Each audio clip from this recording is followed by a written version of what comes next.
Welkom bij de Vele Gezichten van Maria Magdalena podcast. In deze podcast neem ik jullie mee in mijn Maria Magdalena quest. Ik ga in gesprek met inspirerende mensen die allemaal hun eigen bijzondere connectie hebben met haar. We delen de lessen en wijsheid die we ontvangen. Er is niet één waarheid, maar elk gesprek brengt je dichter bij jouw eigen waarheid. Mocht de podcast je raken en wil je dat ik blijf delen over Maria Magdalena, abonneer je dan op mijn kanaal, reageer in de comments, like de video of word member. Speciaal voor members deel ik exclusieve content en embodiment tools om je lichaam te openen voor nog meer wijsheid. Voor €22 support je de podcast, word je onderdeel van de Maria Magdalena community en ontvang je waardevolle content. En nu snel over naar het volgende interview. Ik wens je een hele bijzondere reis. Welcome to the next edition of the Many Faces of the Mary Magdalene. This time I have two guests in the show and we are also live together. That's also not always the case. We tried to meet each other in Vezeley. This is where these beautiful women live. We didn't manage to see each other because we weren't there at the same time. So now we are meeting in the Netherlands to give you this interview. I'm really looking forward to it. And yeah, let's start introducing yourself. Ana, would you like to start? Yeah, sure. Well, my name is Ana, and I am originally from Canada. And via the Czech Republic, Prague, where I was for 15 years, I arrived in Vezeley. I was guided there by the spiritual realms. And so I've been living there for 15 years in Burgundy and 11 years in Vezeley. And slowly but surely, we're starting to build a community. Petra arrived. You can say maybe a little bit more about that. Yeah, I will. Yeah. You want to tell me? Okay, I'll tell. Yeah, I arrived in Vezeley 2016, so it's now 8 years. I can't believe it. But yeah, I was originally born in the Netherlands, and through a whole experience and a calling of Mary Magdalene, actually, I arrived in Vezeley and needed to anchor there also. So yeah, and that's where we met as neighbors. I mean, we were really close to each other. And in the first years, we were just friends and doing things together. We did a lot of spiritual work. Yeah, and then in 2020, the calling came in strongly that that we needed to really bring something in the world, which we now call Mary Magdalene's School, modern day mystery school, we call it. Yeah. Nice. Yeah. There's much more to say, but just Yeah. here is a synopsis. Yeah. Because I am curious, what is your first entering into Mary Magdalene? Like, how did she came into your life? That's a very interesting question, and I don't think there's a really easy answer to that. I've had Mary Magdalene in my life consciously since my life in the Czech Republic, and where very spontaneously and unconsciously, over a period of several years, there was a group of women that started to come together to do circle work together, to raise children together, actually, to birth together, raise children together, and we used to spend time together, maybe a month at a time, very intensive times, healing, doing ceremony, learning, and spiritual learning and remembering. And we used to put the kids to bed and then convene in the chapel at night from 9 till 12. We did work in the chapel. During the days, we would do meditations, and of course, in between, we were taking care of the children, cooking, all the rest of it. And out of this arose a remembrance of the Egyptian solar tradition, which we ourselves didn't know, but some people started to come in and say, you're resurrecting this tradition. And slowly but surely, remembrance started to come back. And so this doesn't happen at once, it comes over a period of time.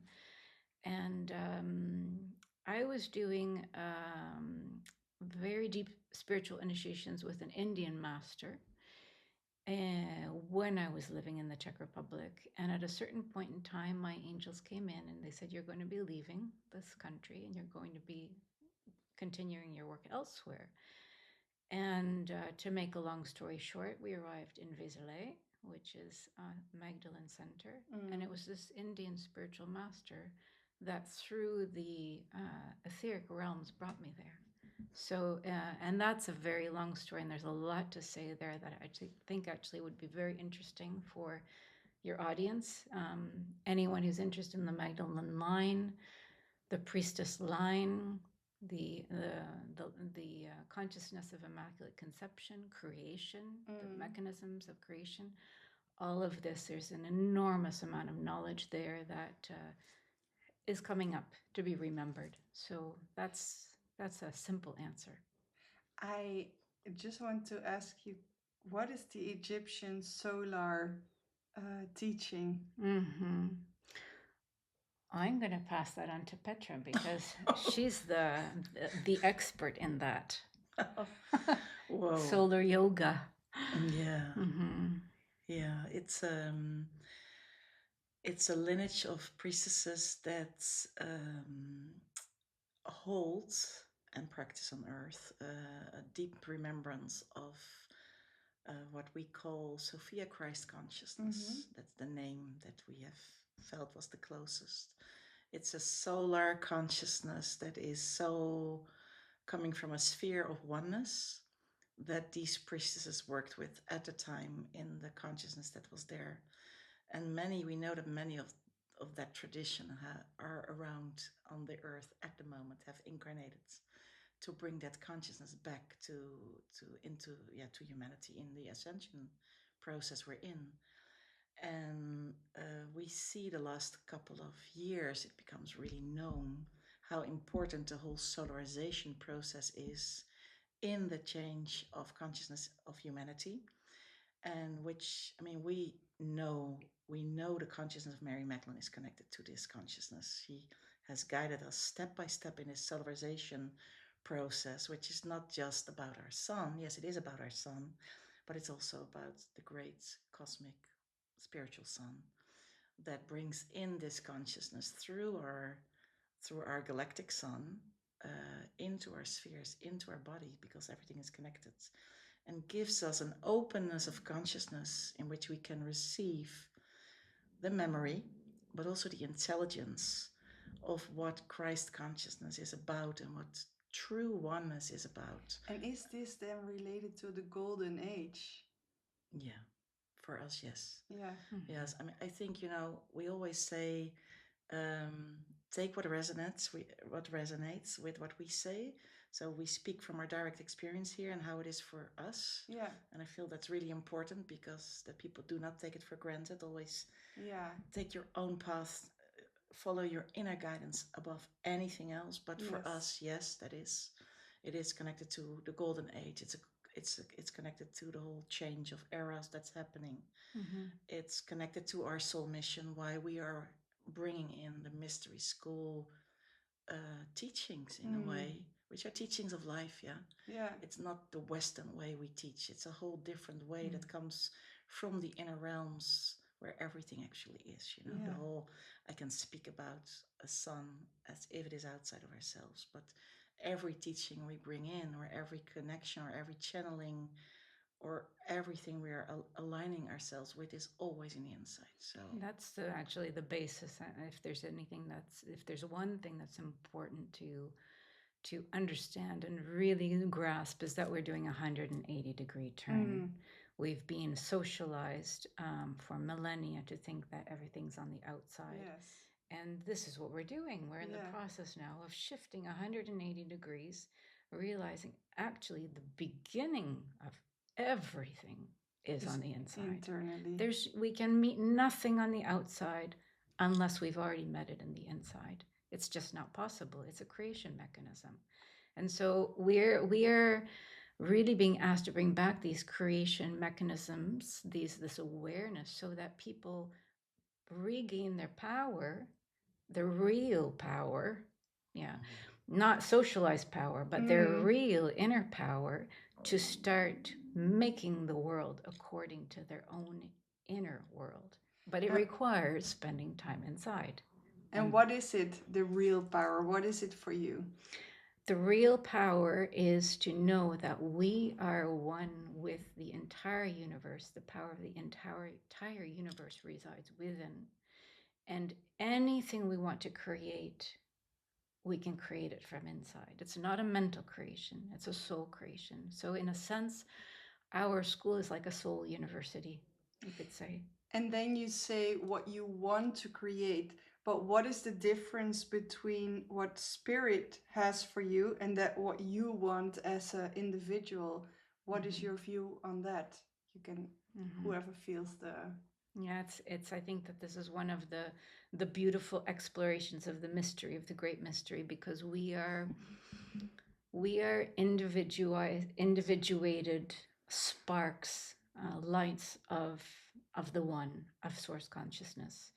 And so I experience it often as a two-way channel.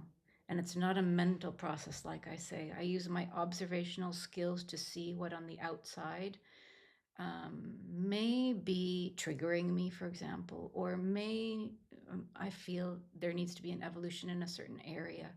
And I go back in my inner realms and I go into silence and into a place of stillness where I meet the creator, where I meet this source consciousness, this God consciousness within myself, the divine mother within myself. And there something begins to happen. Either it's a conversation, or it's a prayer, or it's a feeling, or it's an image, and something begins to start alchemizing.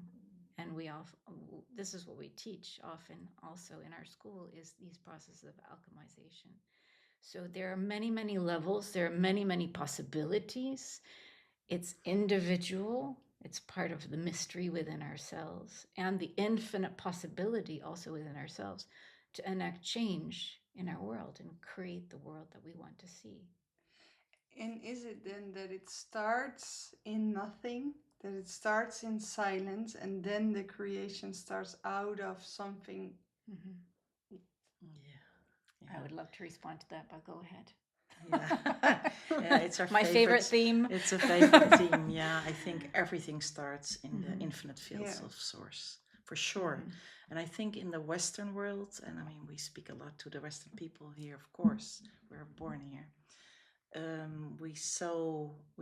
There's so many sounds and stimuli outside. It's so difficult to become silent. So if there's one route that we would love to see, is that people reconnect to the inner silence, and to understand what that will bring to them, which is one of the greatest fulfillments I think a human being can experience on earth, to be in that space, to be connected, and then meet the creator inside, and then feel, understand, and experience the power of creation in oneself, to be the creator.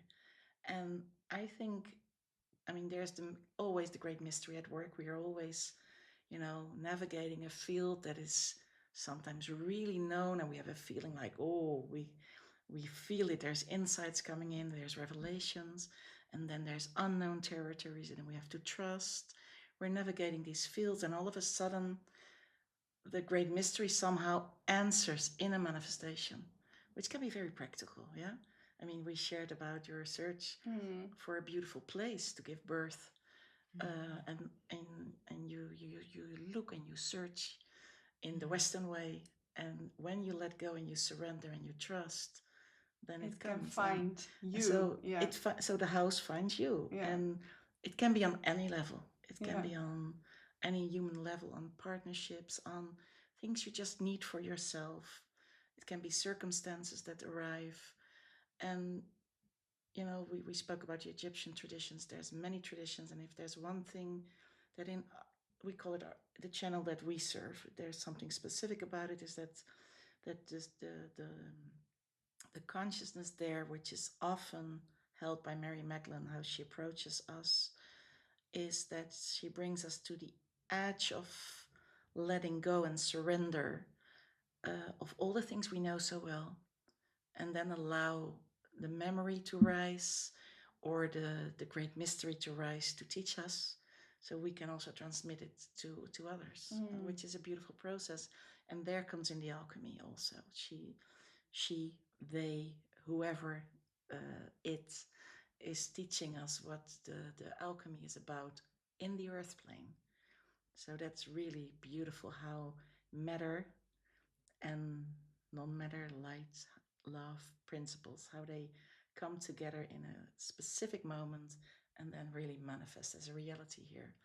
And we know that we know from ourselves that we are here to also to bring back the intelligence and the teachings of creation from a base of oneness, where there's no space for separation, where everything comes from this beautiful source consciousness, God consciousness. Heart field. It starts in the heart, doesn't it?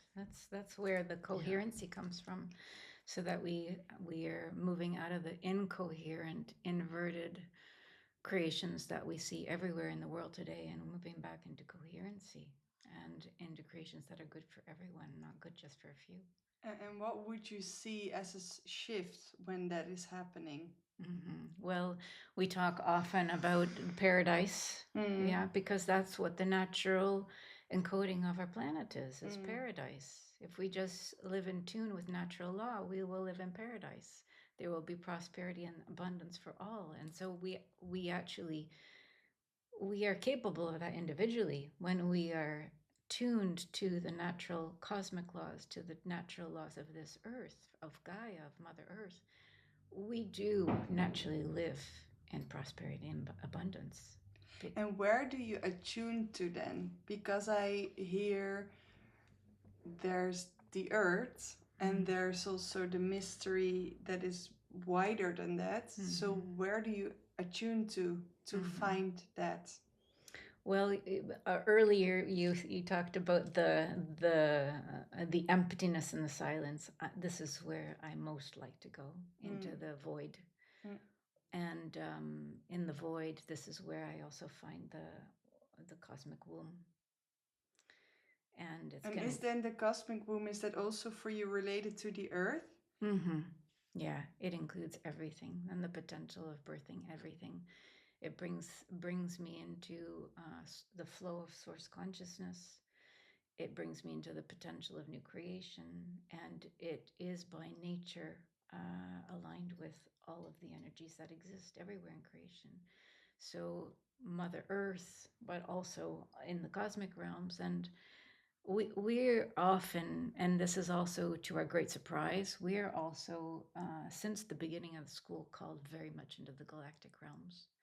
So it's not only about the creation here on Gaia, but it's also we're being opened and we're being challenged and we're being expanded. We're being asked to expand and expand and expand. When we talk about that, it's the consciousness, the conscious awareness, expand, expand, expand, in order to come back into that co-creation also with all our galactic brothers and sisters, all of the galactic life that exists there, that we're part of, but we've been disconnected from it. So it's a very surprising for us service, let's say, to consciousness, because we probably wouldn't have chosen it. The little me in us would not have chosen it. Exactly. And there are moments in the journey that we've said, well, why are we being guided to do this? Why are these the transmissions that we need to then send out into the world? And now there's something happen we see globally where it would appear as if there are different people around the world who have been prepared to be able to meet this consciousness, and a new opening is happening planetarily where we're able to really step into that level of our co-creation. So you also feel that this Christ consciousness or Sophia Christ that we are ready to receive, or preparing ourselves ready, we need the other star systems to co-create with us. Is that how you see it? That's how it appears to us. So there's unexpected meetings with consciousness that come from different planes, that we have given different names in our galaxy. But it's, I would say for me, it's very specific a consciousness that they bring, and that they support the rise of our vibration, or bringing us specific intelligence understandings of how mechanisms work, how Earth also works, like the mechanisms on Earth. So they're really, there's so much out there supportive to bring the ascension process or the change into the golden era, as you said, to a really beautiful new opening. And we're in the middle of it, and we receive an incredible amount of information that we are really well on track in a way. And it's interesting also because this interview is in the scope of Mary Magdalene and all of her faces, and we are always surprised how we meet her, or who is brought into the channel that she initiated, from all kinds of angles. How expansive it is. How it's an how do you say that? An expanded consciousness that she brings in from all sides of the globe, all traditions. Yeah, and what's happened in our consciousness, and that she is no longer just part of this story around the Holy Family and Jeshua and Mother Mary, who we're very deeply connected to more and more, because they're guiding us more and more and more into deeper and deeper realms of creation and the mysteries of creation. But that what she's showing us is, they have also a background in other places, not just on this planet. They came to this planet with a very specific purpose of helping liberate the consciousness here and helping evolve humanity. Yeah. But they actually are very connected to other consciousness in the galaxy. And she's been teaching us about all of that, and often not because we look for it. And is there a specific, like for instance, Venus or the Arcturians, or? Yeah, I would say all of those. Well, I was thinking just to step on that. We worked yesterday a little bit. We worked really deeply with the heart and the sacred space of the heart and Jeshua. I mean, they always come together, or almost always. And the teachings that we received through the channel we call the Melchizedek channel, where he's an integral part of. I mean, that whole channel holds the wisdom of the sacred space of the heart and the incredible alchemical power of the heart space. We're exploring that at the moment because we're taught around the sacred space of the heart, the higher heart, and all the differences. We're leading a program in that right now, so it's very, how very that's part of alchemy potent on Earth. Yeah. So, and I mean, that's also described in a way in the Bible. Yeah, we know about Melchizedek in the Bible. But when we then worked with the Melchizedek consciousness, which came strongly in through our work on Cyprus, which again is then also connected to Vezeley, there opened a whole field of an understanding of a huge, let's say, an etheric temple, a temple connected to Orion, connected to our galaxy, connected to the consciousness of our Earth that we needed to work with, and all let's say the names we know from the Holy Family, of course connected to Mary Magdalene, came in that work as just as light beings, as appearances of consciousness. So that's Orion. But the last retreats we had in Vezeley in July, we worked with an enormous field of Venusians. And there was a strong presence of Mother Mary and Mary Magdalene and many of the sisterhood coming from that space, that had to do with opening a space in ourselves to create a landing space for very high evolved souls to be able to come into the earth plane, to incarnate here without distortion fields, because otherwise it would not be possible. And there was this consciousness of Venus, this incredible field of unconditional love, but not the way that I've ever known it on earth to that degree. And it's also something we're learning still, to move beyond what we know as love, what we know as unconditional love, and then move even further. We know that they brought that into the field, in the earth fields, which is unbelievable. They prepared this entire field for the creation of the new, based in a vibration of love. And so and it is so hopeful also to witness that, and it's and also, to see these beings coming into the earth realms, and the people we work with in this retreat, they felt it. They felt the midwifery role in a way that we had, which was a full co-creation with, let's say, galactic consciousness and earth, we here as human beings, because it needs to come through our bodies. That's why we came here. Yeah, exactly.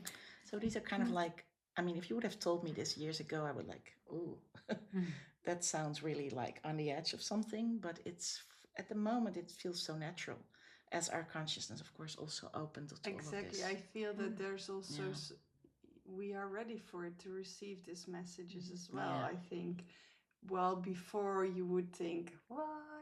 Yeah. And what's interesting to me is that right now, very, very open in my field is a kind of a looping back 2,000 years, where this newest wave, let's say, of seeding this consciousness came in through the Holy Family. And as I was working very intensively with this Indian spiritual master years ago, and continuously, because he's in meditation, he's there, and his big intention was to reconnect his students with the Divine Mother.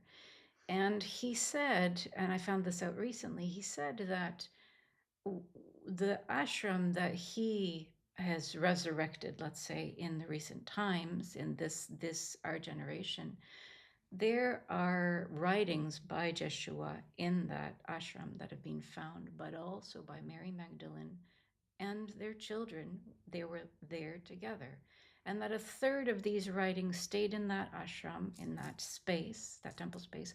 A third came to Europe, and a third were destroyed. And part of these teachings were the channels that they brought in, the spiritual technologies that they were working with, that they were teaching within their network, with those people that could understand and practice and were disciplined and hold it. Yeah.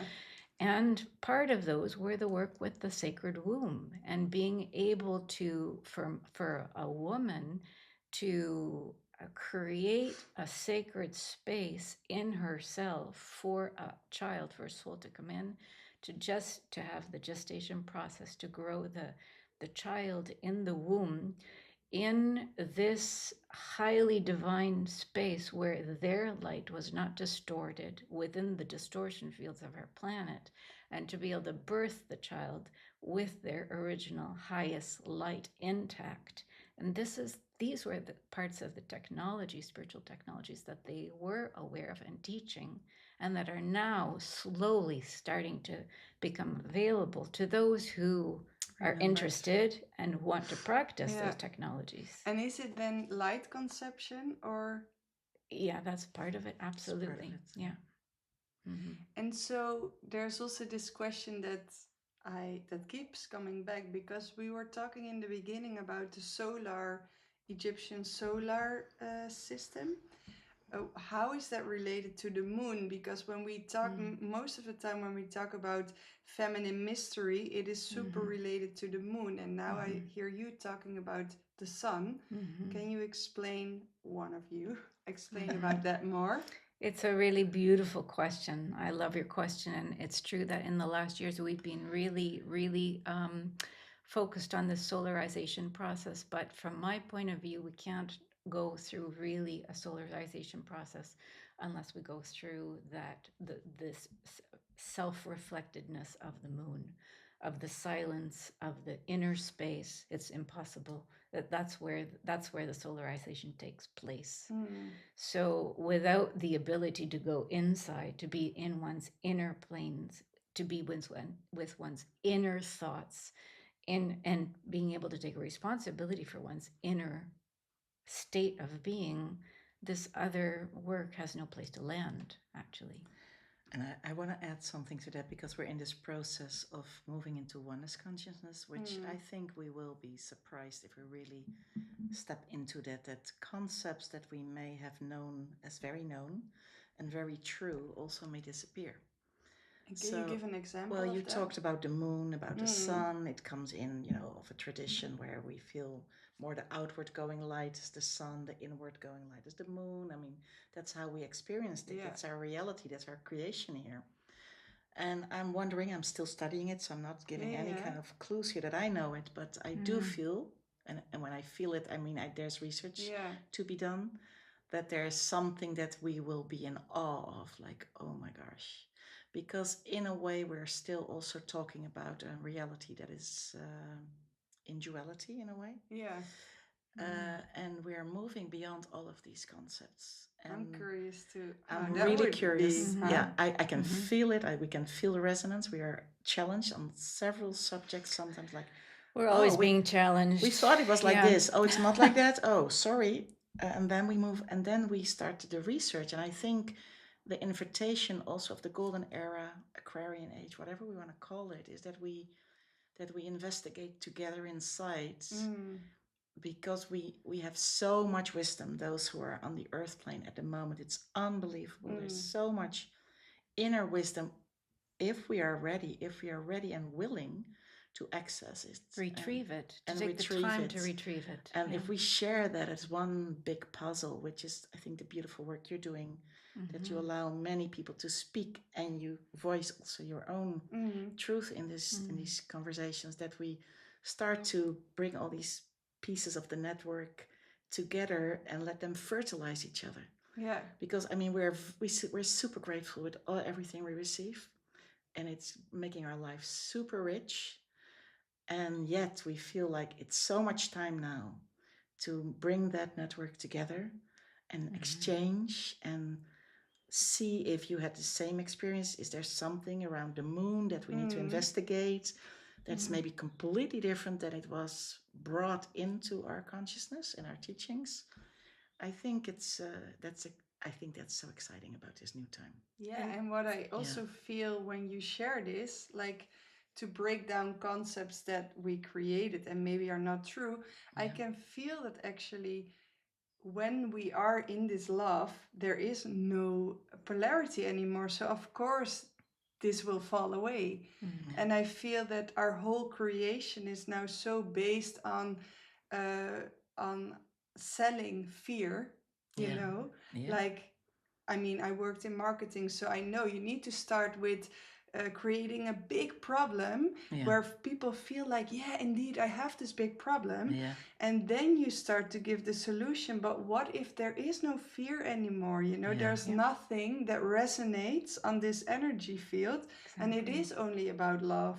So we then only need to talk about love, because this is the resonance that we are then in. And that is going to be such a mind shift. Well, we were in the middle of that. We were in the summer. We were asked to bring in some solar disc technology for our community to work with, and the information was, well, just imagine what it would be like to create in a field of total safety. Like, create anything you want, imagine it, and start to go create it. Imagine if there were not a strand of fear, anxiety. Imagine, what would that be like? Let's meditate on that, and let's put our focus there internally to make that reality. And I feel that we as women, that this is our job, right? Absolutely. Yeah. Absolutely. That we can, by being together and to step into this field, that it will dissolve, and that we can really feel how it is to let go of those fears. Yeah. But not only women, men, everyone. True. Everyone. But now how I can feel it, I see the women, you know, I see the women gathering this knowledge, and of course, we need the men. Well, and it's a part of it is just really making a decision. I'm going to decision one. I'm going to recognize when I'm in fear. I mean, that's a huge decision. I'm going to be able to differentiate if I'm in fear or in love, and I commit to dissolving the fear before I move into action.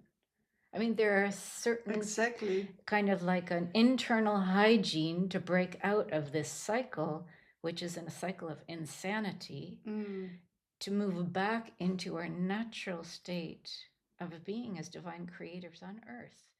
But it does require practicing, commitment, discipline, and discernment. Discernment is because it so sounds key. so easy, right? It sounds easy to do it, but there's so much to catch in the meantime. Which requires the stillness and the silence and Yeah. the daily being in touch with ourselves. Where am I? What's happening inside? Yeah. How do I bring that That's into not coherency? an easy thing. Also not for people who are, willing, committed, know that they are here for that. Yeah.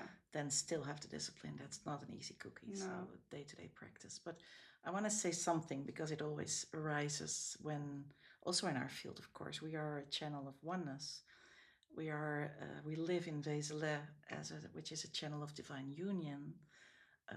I've had experiences with living with my twin flame for a lot of years, and being asked again into this whole new divine union with my current husband.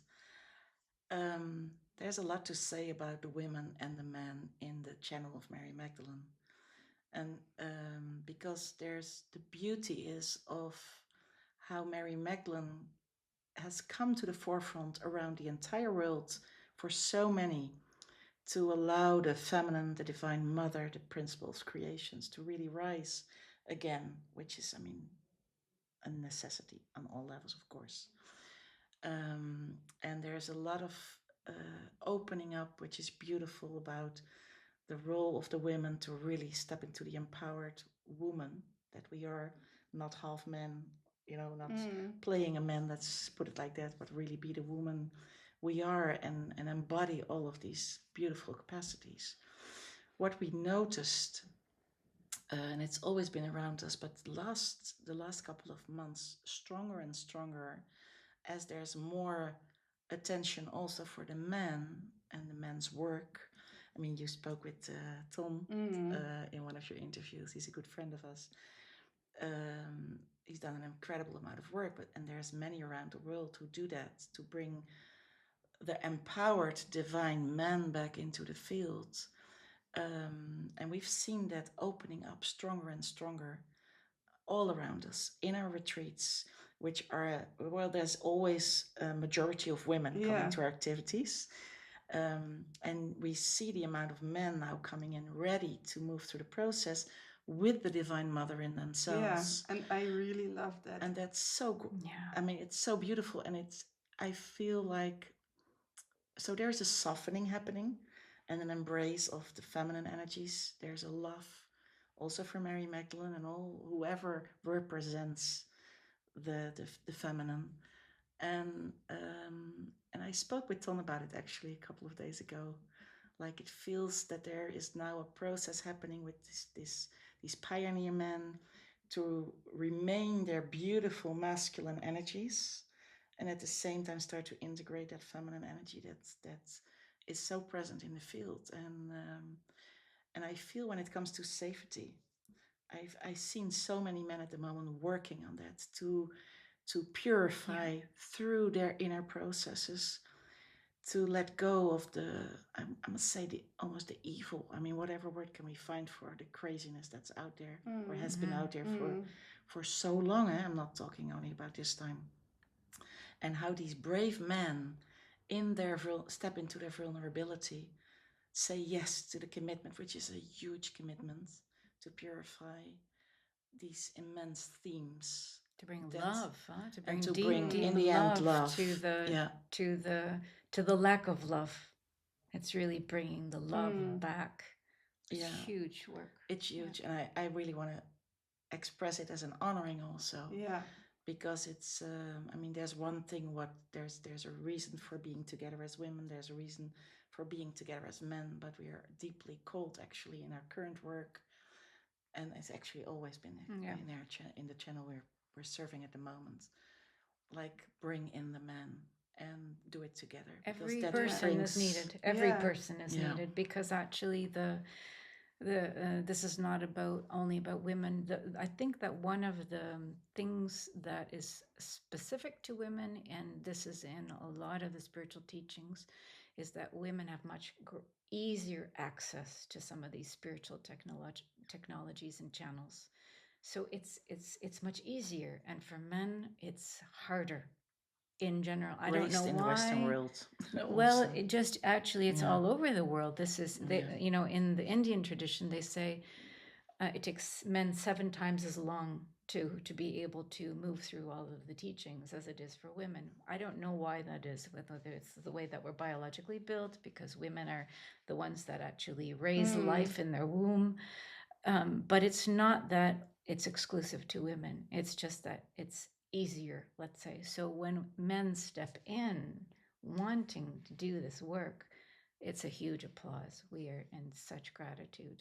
Yeah, and we feel it as women. Yeah, exactly. Yeah. Because also in the Mary Magdalene Festival last Sunday, there were men, and you can feel the difference, and also them giving back, not them, but some of them giving back their feedback of how nurturing it was, but also what it did to them, but also what it did to the field when there are just men, and there will be more women, but it feels like pillars in the room, that create a container. Balancing. It's a balance. It's such a necessary balance. Yeah, and the theme of safety that Ana just brought in is so equally important for both men and women. There's a natural lack of safety in our society. What a funny thing to say, a natural lack of safety. Unnatural lack of safety. Let's call it like that. I'm curious because you shared a little bit before on your partner, and that you said about something about twin flame, and that you created the divine union again. I feel for me it's interesting to hear more about that. Okay, well, my encounter with Mary Magdalene deepened. I mean, I was raised with a Catholic mother, so I knew about the traditional stories about her, and we were always investigating that. So she has always been there somewhere, and she guided me. I knew backwards a lot, but when I met my twin flame in 1999, that was brought to a whole new level. She came in very active in guiding us in our process into a human relationship, being a twin flame couple, which has not been an easy process because everything that was not of union needed to be transformed. It was a whole process, but there's nothing else I can say but gratitude for that whole process and for the time we were granted to do that process. And Mary Magdalene, Joshua, but also members of what we call the Holy Family, were present in that process through circles we worked in, and there's a lot to say about that. But that was a completion of us coming together in this life experience. Was a completion of something that we needed to go through. So he passed over. We have been together for 9 years, and he passed over. And then I met Philip, my current husband, which was also beautifully guided how it all came together. And it came together through Mary Magdalene, actually. He was chosen. You were chosen. I mean, it was so clear. It was so clear. I mean, there's been a lot. It's worth a book. And then Petra's a rebel, and she's like, "You don't get to pick my husband for me too. I'm sorry, but no way. I have some right to say something." I really want to decide myself for a husband, if you don't mind, or whoever. If you don't mind, I'd like to choose my husband. So it was really miraculous because he knew Mary Magdalene, the name Mary Magdalene, from kind of song, a German song, no idea, but he brought it in when I met him only, and when I knew him one day. Wow. Through a kind of like a joke, but he had it was like spot on. And anyway, that whole process brought us together, which is, when you step from one relationship into another, and specifically coming from a twin flame soul mission into a new relationship, you're like, okay, what is this about? I'm still here on the earth plane. How are we going to do this? And it took us, like 13 years, I think now, to come to the place, and we both needed to come to Vezeley, yeah. So we came together to this divine channel of union, Vezeley, which is incredible high frequency and vibration, and everything around Mary Magdalene touched us until we started also Mary Magdalene School, and we came to she taught us not so long ago about the level of divine union that's asked from us in the current consciousness. And so we are in a process of in this moment of investigating what that means for us.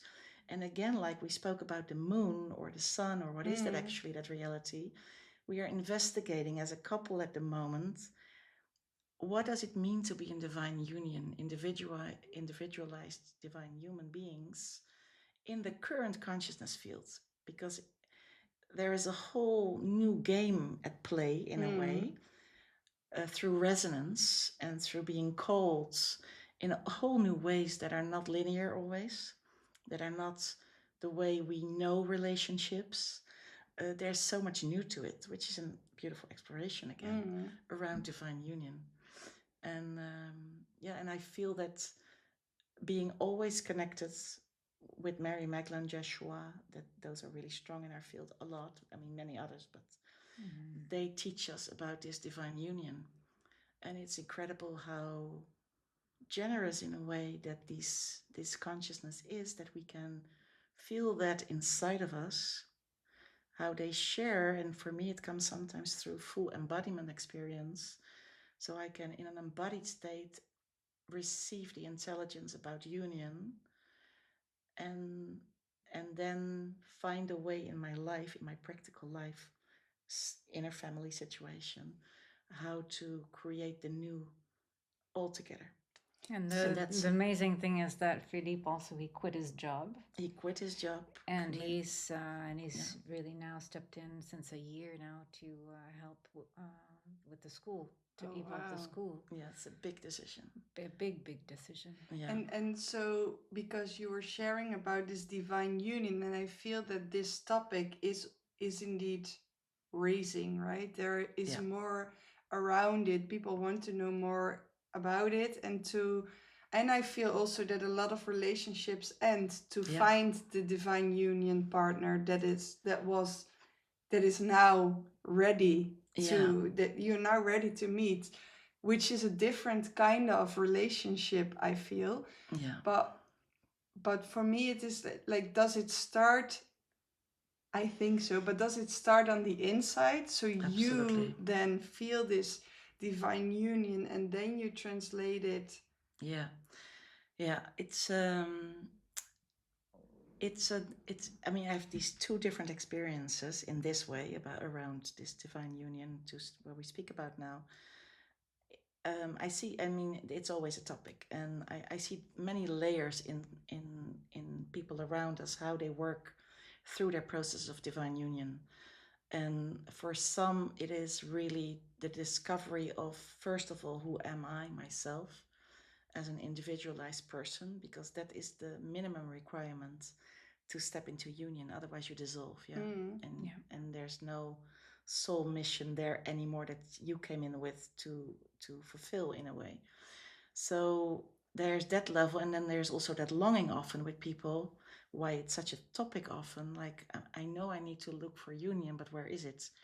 So I see for some people that's really, and it's always the inner journey, period. Underneath everything I'm saying, the inner journey is central. But for some, it depends also on what is the experience you carry, what is it you want to evolve, what is it you want to experience this lifetime, what is it that you took on as a journey this time. So it can be a process of alchemizing. What are you in service to as well? Because people will often say, well, I'm here and I don't know really what I'm to do. I just want to be love, in a way. And sometimes when we just open and we say, to the higher realms, well, I'm here and I'm available. And then that divine union is made with some mission as well, that then we need to take on as our own, it's not always easy. It's actually, Philippe always said, I thought that life would get so much easier when I really stepped on my soul path with the school, but that's not what happened at all. It's not like that. No, it's not like that at all. all. We're challenged. We're in a constant challenge to expand our envelope to move into deeper and deeper layers of oneness. And that means behavioral mechanisms, it means thinking processes, it means our own maturity of how to work with our emotions, how responsibility for our inner state, and then how do we operate together in the 3D world.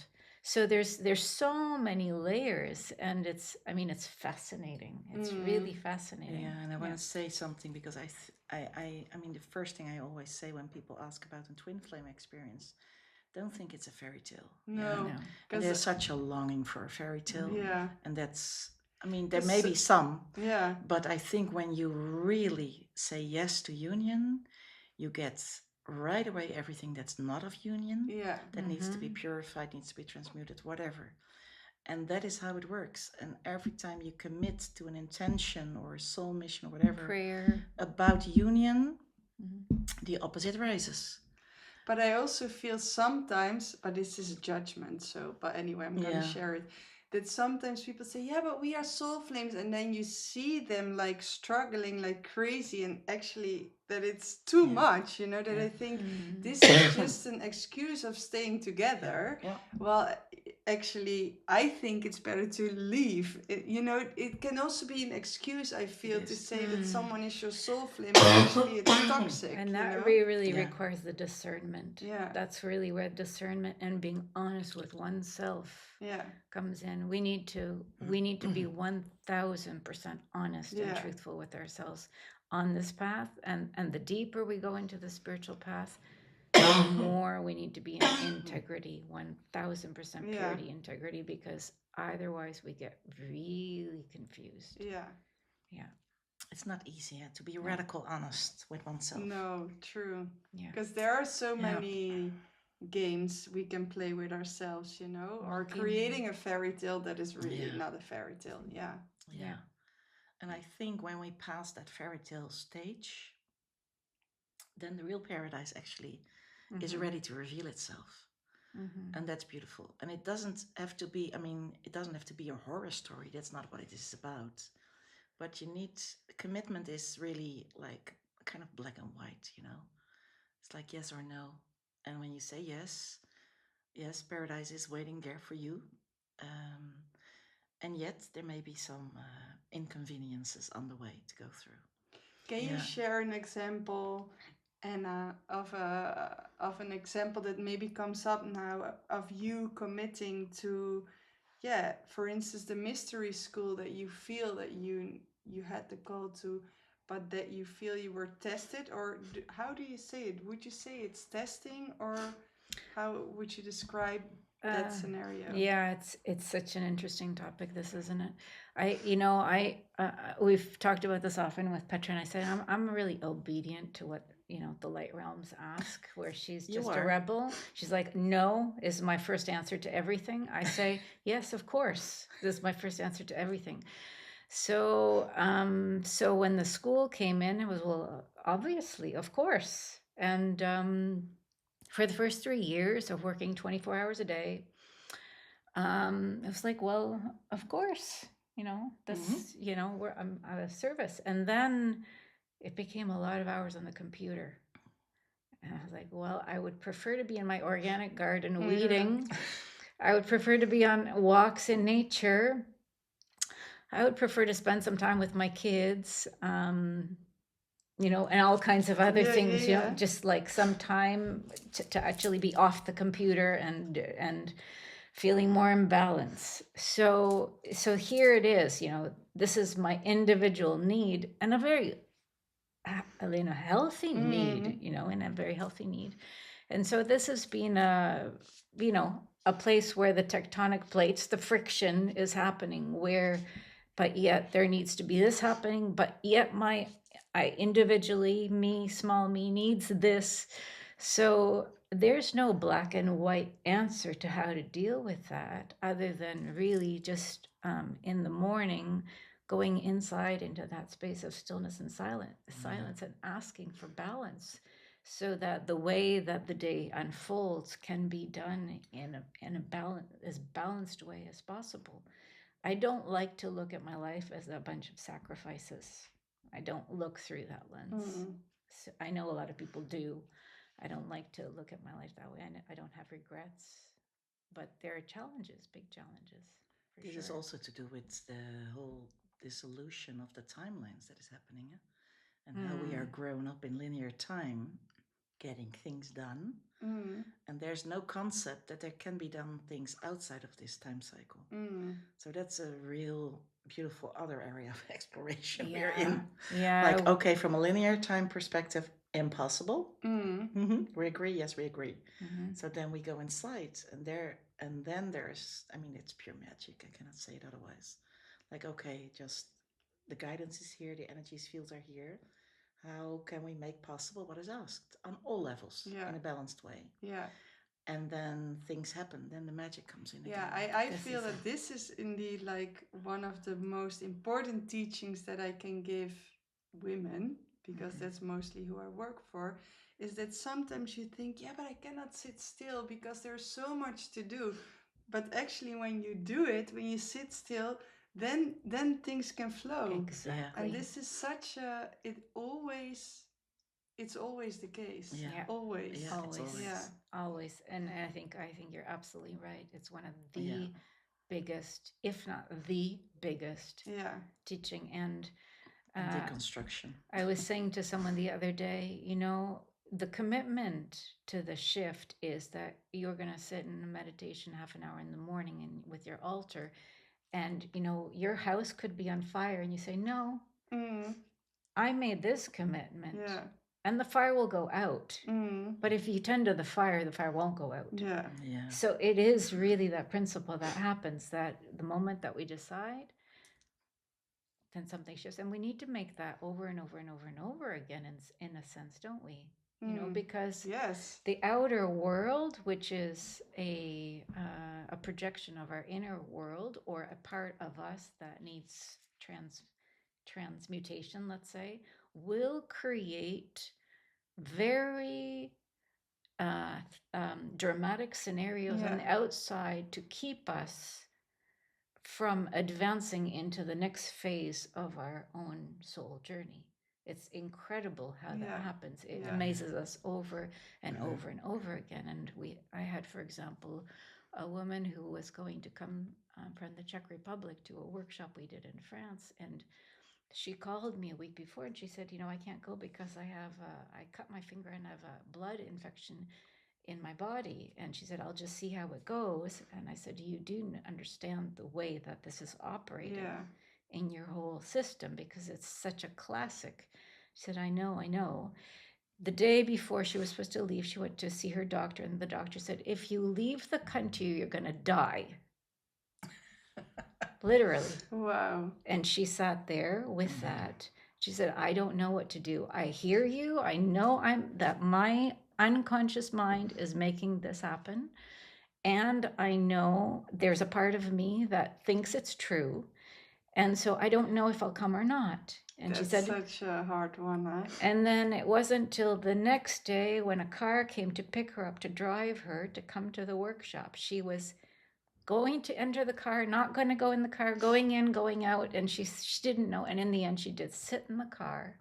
She came, and within one day, her entire infection was gone.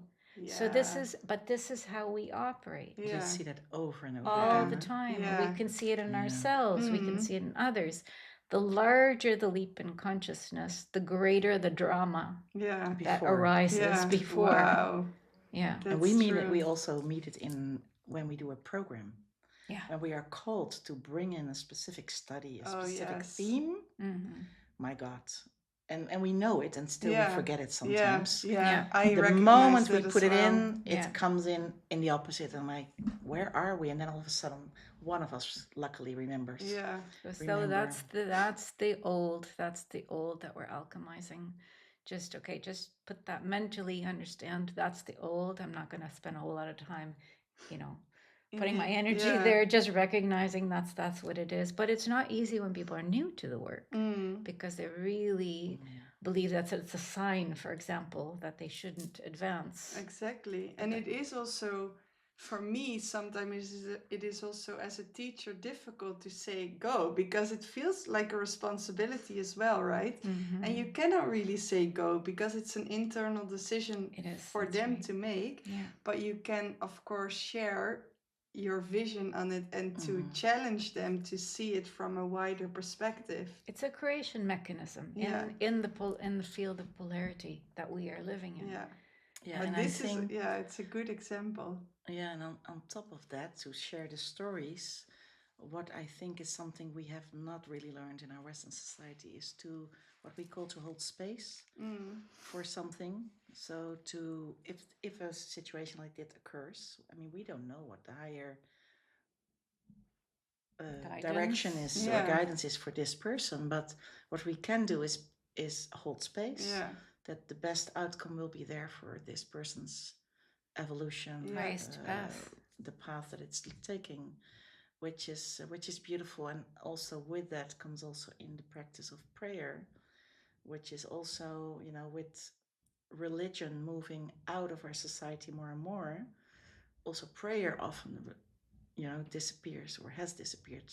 So we really feel that if there's a heartfelt prayer in our system, that's not always like a lower mind intention, like I want a Porsche. I'm not talking about that. I'm really talking about prayers and intentions that arise from the space of the heart.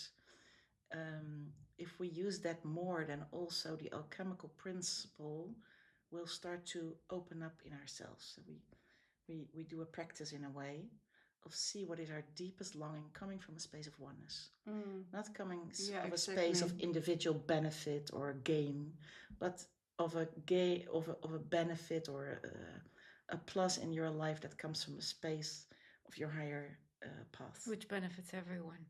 Yeah. And so before the interview started, I drove here and I thought, what actually is a mystery school? Because I read about it and then I see a mystery school, and there are many mystery schools, but what is it? Yeah, it's beautiful to talk about the mystery school tradition. It's really the mystery school tradition comes out of this of a Gnostic tradition, knowing that everything is an internal journey. It comes from within. So the education in a mystery school is all about going inside and educing. The education comes from the word educe, so drawing out from inside what is already there. It's not about indoctrination, which is what the school systems are about. It's about educing that from inside what already is. So it's a way of bringing people back to their own essence, their own natural empowerment that's always there, always, and their own natural ability to create their reality with a whole number of technologies, teachings, all of this guidances. So that's how I would explain a mystery school. I don't know if you want to add something to that. And it's I think it's a school of life. So we can in no way compare it with the word school that we know in our society. So it's a school of life where everything is possible and all ways of learning are included. So yes, there can be teachings in the way that we know it, but it's the most important part is, I think, the direct experience, and also the universal element in the way that it does not have one almost doctrine. All wisdom of the entire globe or the galactic realms or whatever are welcome in this school to investigate and to research and to remember. And it's embedded in a oneness consciousness always. And I think there's different mystery schools, because I think how we experience it, we are always researching, like, what is this channel that we are serving? Because we know that there's something specific about it. We do it slightly different than others, of course. And I feel that there's mystery schools who hold specific parts of the consciousness so that each and every one can find their own place to move through their path of evolution and their remembrance process. Yeah. Yeah. And yeah, direct experience, I think. And so does it mean that your retreat always looks different because there is not... Yeah, that's one of the hardest things we do. So then we say, okay, we have a retreat in this month. And then we say, okay, what are we going to do? But we know that our channel is a consciousness that moves in, like, it can go like really super steep. And then it's more like, okay, we know what we're doing at this moment. And then it goes up. So we never know in the end what we're going to be doing. What we do know, and this is what's very interesting, and that this is reflecting the shift of consciousness that's happening on our planet, is that we have been told that we're not doing retreats anymore, that actually what we're doing is we're doing spiritual assemblies. So because when you do a retreat, people come in a way, there's some kind of a level of expecting something from the outside. Oh, we're going to go see these teachers and we're going to get something. There's somehow, consciously or unconsciously, maybe even, there's an expectation. Whereas a spiritual assembly is we are all coming together as spiritual beings.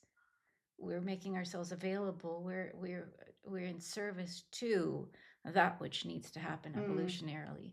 And that's beautiful. A completely different way of perceiving our coming together. And that came in very much since we were in Cyprus. In May, this started, and then it came in a very big way in our gathering in July. So we see that there's a shift in consciousness happening.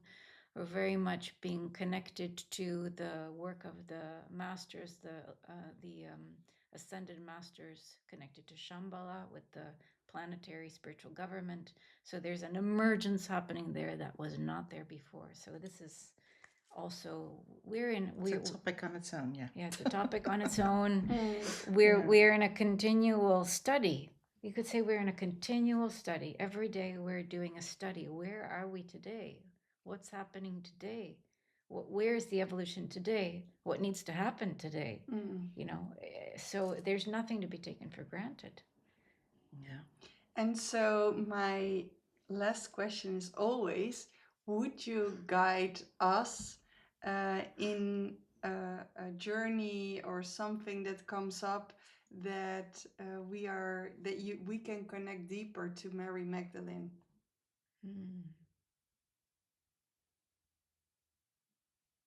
A journey, you mean to go into a meditation? For instance, to connect to Mary Magdalene? Or maybe there's this something you'd like to share that brings that. It's open, it's really open to what comes.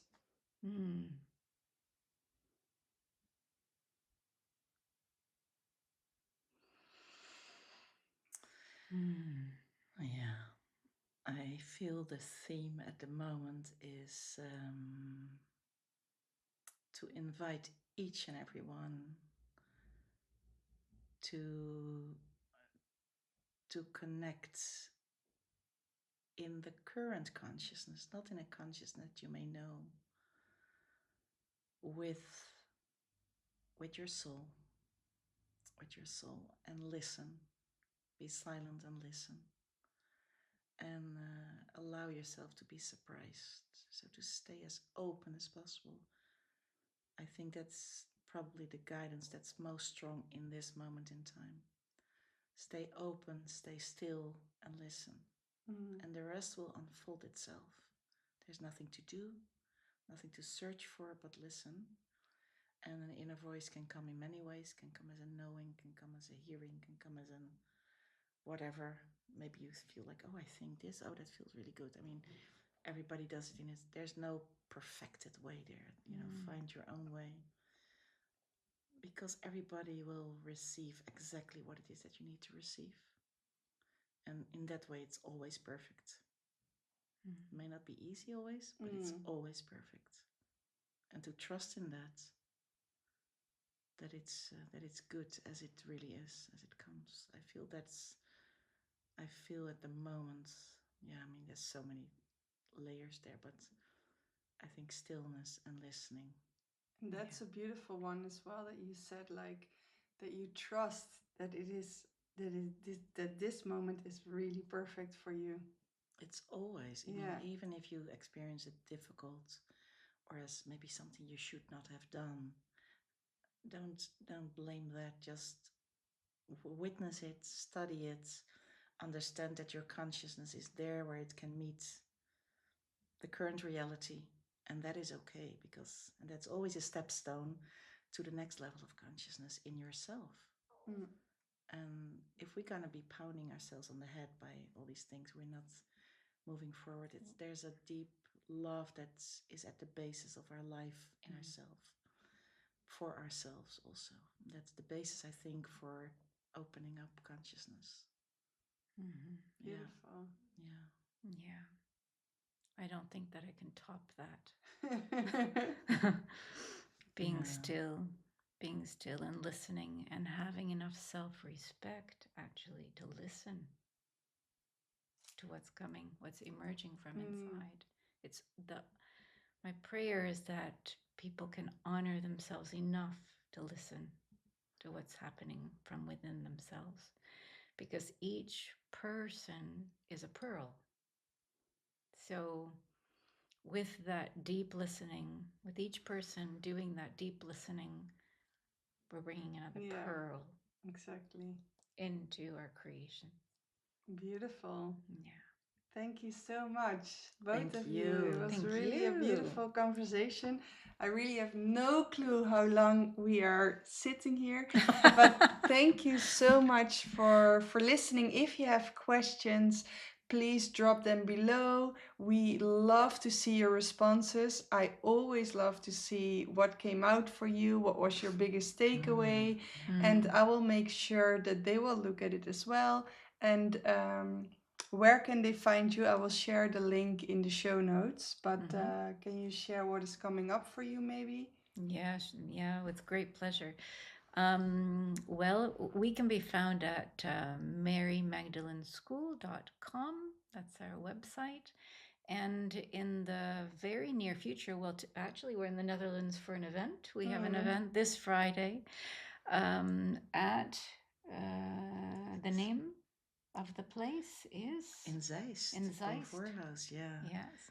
And I feel like if people are really feeling like a yes you're always welcome. We only work through resonance.